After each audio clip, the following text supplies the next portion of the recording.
Price allot. ஆண்டவரும் அருமை இரட்சகருமாகிய இயேசு கிறிஸ்துவின் நாமத்தில் நான் உங்களை வாழ்த்துகிறேன். மறுபடியுமாக கர்த்தருடைய பரிசுத்தமுள்ள சன்னிதானத்திலிருந்து கர்த்தருடைய பரிசுத்தமான வார்த்தைகள் மூலமாய் உங்களை சந்திப்பது மிகுந்த மகிழ்ச்சி. ஆண்டவருடைய பெரிதான கிருபையினால் தொடர்ந்து சத்திய வசனங்களை நாம் ஆராய்ந்து அறியும்படி தேவன் நமக்கு கிருபை பாராட்டி வருகிறார். விசுவாசத்தின் பலன் என்கிற தலைப்பிலே நம்ம தொடர்ந்து தியானித்து கொண்டு வருகிறோம். விசுவாசத்தினாலே நாம் சுத்தமாக்கப்படுகிறோம். ரெண்டாவது, விசுவாசத்தினாலே நம்ம நேற்று பார்த்தோம் அல்லவா, விசுவாசத்தினாலே நாம் விடுதலையாக்கப்பட்டு நீதிமான்களாக்கப்படுகிறோம். அடிமைத்தனம் இல்லாத ஒரு விடுதலையான வாழ்க்கையை வாழ்கிறோம் என்பதை நம்ம நேற்று பார்த்தோம்.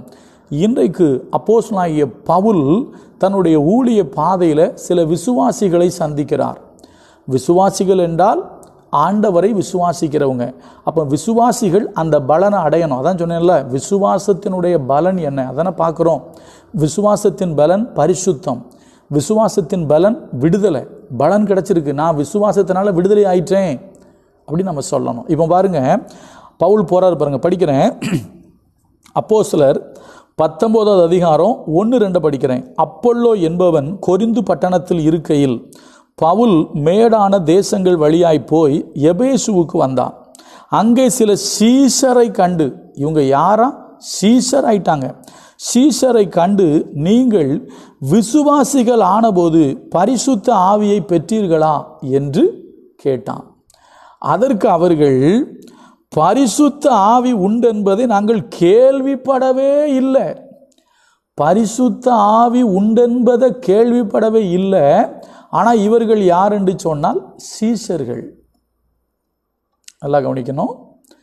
பரிசுத்த ஆவி உண்டு என்பதையே கேள்விப்படாத சீஷர்கள். இவங்க எதை அறிந்திருந்தார்கள் என்று கேட்டால், யோவான் ஸ்நானகன் கொடுத்த ஞான ஸ்நானத்தை மாத்திரம் அறிந்திருந்தபடியினாலே அவர்களுக்கு பரிசுத்த ஆவியானவரை குறித்து தெரியலை.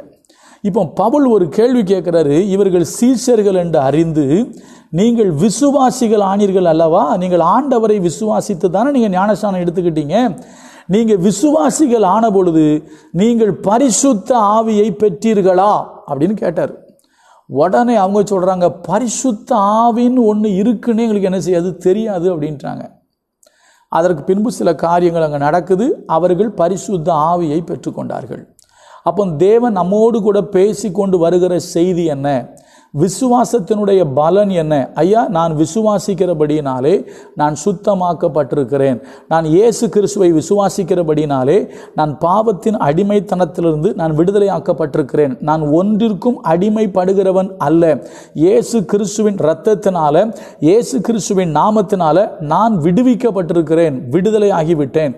நேற்று நான் சொன்ன வசனம், மோசேயின் நியாயப்பிரமாணத்தினாலே எவைகளிலிருந்தெல்லாம் நீங்கள் விடுதலையாகி நீதிமான்கள் ஆக முடியவில்லையோ அவைகளிலிருந்தெல்லாம் இவராலே நீங்கள் விடுதலையாகி நீதிமான்கள் ஆக்கப்படுகிறீர்கள் என்பதை நம்ம நேற்று பார்த்தோம். விசுவாசிக்கிறவன் எவனும் என்று நம்ம நேற்று பார்த்தோம். அப்போ இங்கே பவுல் சொல்கிறாரு, எபேசுக்கு போய் கேட்குறாரு, நீங்கள் விசுவாசி ஆகிட்டீங்களே, நீங்கள் சீஷர்கள் ஆகிட்டீங்களே, பரிசுத்தாவி பெற்றுக்கிட்டீங்களா? ஏன்னா விசுவாசி ஆனால் அவன் பரிசுத்தாவி பெற்றுக்கொள்ளணும். விசுவாசத்தினுடைய பலன் என்ன? இயேசு கிறிஸ்துவை விசுவாசிக்கிற நான் தேவனுடைய பரிசுத்த ஆவியை பெற்றுக்கொள்வேன். அப்போ இந்த பலனை பெற்றுக்கிறோமா? நான் தான் ஆரம்பத்திலே சொன்னேன், சுகம் கிடைத்தது நல்லது, கடன்கள் அடைக்கப்பட்டது நல்லது, கல்யாணம் நடந்தது நல்லது, குழந்தை இல்லாதவங்களுக்கு குழந்தை பாக்கியம் கிடைத்தது நல்லது, வீட்டுக்காக ஜெபம் பண்ண கர்த்தர் வீட்டை கொடுத்தார் நல்லது, வேலை இல்லை என்று ஜெபித்து கொண்டிருந்தேன், கர்த்தர் வேலையை கொடுத்தார் நல்லது, ப்ரமோஷனுக்காக ஜெபம் பண்ணிக்கிட்டு இருந்தேன், கர்த்தர் ப்ரமோஷன் கொடுத்தார் நல்லது. இதையெல்லாம் விசுவாசத்தினால நீங்க இந்த மாதிரி பலனை பெற்றிருக்கிற நீங்க பரிசுத்தங்கிற பலனை பெற்றிருக்கீங்களா? விடுதலை என்கிற பலனை பெற்றிருக்கீங்களா? அதே போல பரிசுத்த ஆவியானவரை பெற்றிருக்கீங்களா? ஒரு ரொம்ப எளிமையான ஒரு விஷயம் சொல்கிறேன். உங்களுக்குள் பரிசுத்த ஆவியானவர் இருப்பதை உங்களால் அனுபவிக்க முடியும், உங்களால் ஃபீல் பண்ண முடியும். ரொம்ப எளிமையாக சில வார்த்தைகள் மூலமாக நான் உங்களுக்கு தெரிவிக்கிறேன். நீங்கள் பண்ணுற ஜெபத்திலேயே உங்களுக்குள்ள பரிசுத்த ஆவியானவர் இருக்கிறாரா இல்லையாங்கிறது உங்களுக்கே தெரிஞ்சிடும். Very simple. நான் சொல்கிறேன், முதல்ல பாருங்கள் என்ன சொல்கிறேன். அப்போஸ்தலனாகிய பவுல் சொன்ன வார்த்தையே சொல்கிறேன். ரோமரில் அவர் சொல்கிறாரு, ரோமர் 8வது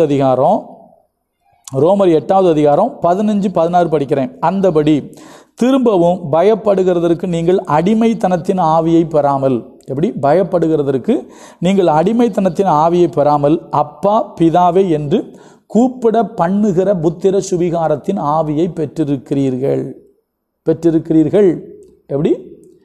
எப்படி அழகா போட்டிருக்கு.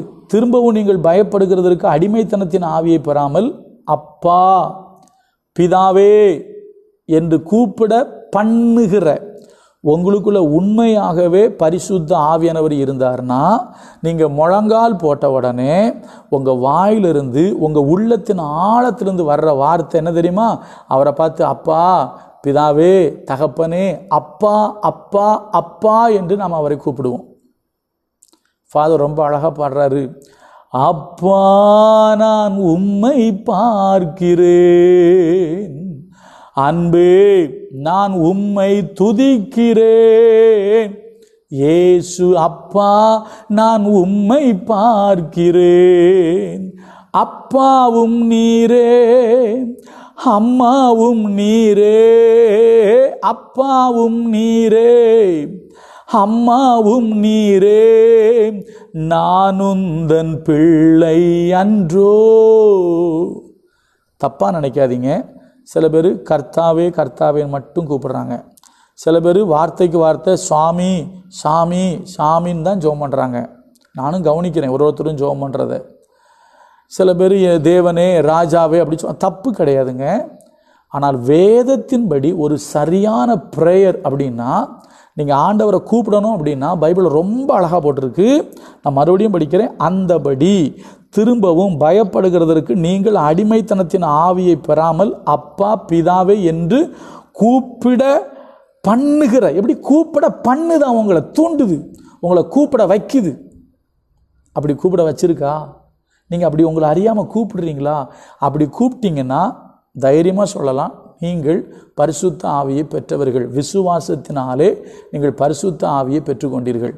ஏன்னா கிறிஸ்துவின் ஆவி உங்களுக்குள்ளே வந்துருச்சுன்னா பிதாவை நோக்கி எப்படி கூப்பிடுன்னா அப்பா பிதாவின்னு தான் கூப்பிடும். ஏன்னா இயேசு எப்படி ஜெபம் பண்ணார்? அப்பா பிதாவின்னு தான் ஜெபம் பண்ணார். அப்போ இயேசு கிறிஸ்துவின் ஆவி தான் பரிசுத்த ஆவியாக நமக்குள்ளே வந்திருக்கு. பைபிள் சொல்லுது, கிறிஸ்துவின் ஆவி இல்லாதவன் அவருடையவன் அல்ல. அப்போ கிறிஸ்துவின் ஆவி உங்களுக்குள்ளே வந்துச்சுன்னா நீங்கள் எப்படி கூப்பிடுவீங்க? ஜெபத்தில் அப்பா பிதாவேன்னு தான் கூப்பிடுவீங்க, அப்பான்னு தான் சொல்லுவீங்க. ஆனால் இன்றைக்கி எல்லாம் வேறு மாதிரிலாம் ஜெபம் பண்ணுறாங்களே. அப்போ வேறு மாதிரி ஜெபம் பண்ணுறாங்கன்னா அப்போ கொஞ்சம் யோசிக்கணும்ல. அவர்கள் விசுவாசத்தின் பலனாகிய பரிசுத்த ஆவியானவரை அவங்க பெறலன்னு அர்த்தம். விசுவாசத்தின் பலனை அவங்க அடையலன்னு அர்த்தம். அவங்க ஊழியக்காரங்களை வேணாலும் இருக்கலாம், அவங்க யாராக வேணாலும் இருக்கலாம். I'm so sorry. வசனத்தின்படி பார்த்தீங்கன்னா உங்கள் ஜெபம் அவரை அப்பா என்று அழைப்பது. நான் இன்னொரு வசனத்தையும் படிக்கிறேன். ஏன்னா இந்த வசனத்திலே கூட போட்டிருக்கு, 16 போட்டிருக்கு, நாம் தேவனுடைய பிள்ளைகளாக இருக்கிறோம் என்று ஆவியானவர் தாமே நம்முடைய ஆவியுடனே கூட சாட்சியிடுகிறாராம். அப்போ நீங்கள் இப்படி ஜெபம் பண்ணும்போது தெரிஞ்சிடும், இவன் தேவனுடைய பிள்ளை, இவனுக்குள்ள ஆண்டவர் உள்ளே இருக்காரு, கண்டுபிடிச்சிடலாம். இன்னொரு வசனம் படிக்கிறேன். கலாத்தியர் ரொம்ப அழகாக சொல்லுவார். எப்படி சொல்லுவார்? கலாத்தியர் 4:6 மேலும் நீங்கள் புத்திரராய் இருக்கிறபடியினால் அப்பா பிதாவே என்று கூப்பிடத்தக்கதாக தேவன் தமது குமாரனுடைய ஆவியை உங்கள் இருதயங்களில் அனுப்பினார். என்ன வார்த்தை இது! அழகு எப்படி இருக்கு பாருங்க. மேலும் நீங்கள் புத்திரராய் பிள்ளைகளாய் இருக்கிறதுனால அப்பா பிதாவே என்று கூப்பிடத்தக்கதாக தேவன் தமது குமாரனுடைய ஆவியை உங்கள் இருதயத்தில் அனுப்பியிருக்கிறார். அப்போ குமாரனுடைய ஆவி உங்கள் இருதயத்தில் இருந்தா உங்கள் ஜெபம் சாமி சாமின்னு வராது. சும்மா வெறும் கர்த்தாவே கர்த்தாவே கர்த்தாவே கர்த்தாவேன்னு வராது. நிறைய பேர் சாமி சாமின்னு சொல்கிறாங்க. பைபிளில் ஒரு சில இடத்துல இந்த சாமிங்கிற வார்த்தை இருக்குது, சரிங்களா? மற்றபடி வேதம் அழகாக சொல்லுது, அப்பா பிதாவே, அவரை அப்பான்னு கூப்பிடுங்க. அப்போ தான் உங்களுக்குள்ள கிறிஸ்துவின் ஆவி இருக்கிறதா அர்த்தம். நீங்கள் பரிசுத்த ஆவியை பெற்றிருக்கிறதா அர்த்தம்.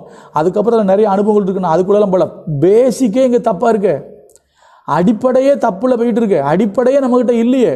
அவர் போய் கேட்குறாரு, எபேசுல போய் கேட்குறாரு, நீங்கள் சீஷர்கள்னு சொல்கிறீங்க, நீங்கள் விசுவாசிகள் ஆன பொழுது பரிசுத்தாவியை பெற்றீங்களான்னு கேட்டால் பரிசுத்தாவின்னு ஒன்று இருக்குன்னே தெரியாதுங்கிறாங்க. இன்றைக்கும் நிறைய இடத்துல அப்படி தான் இருக்குது.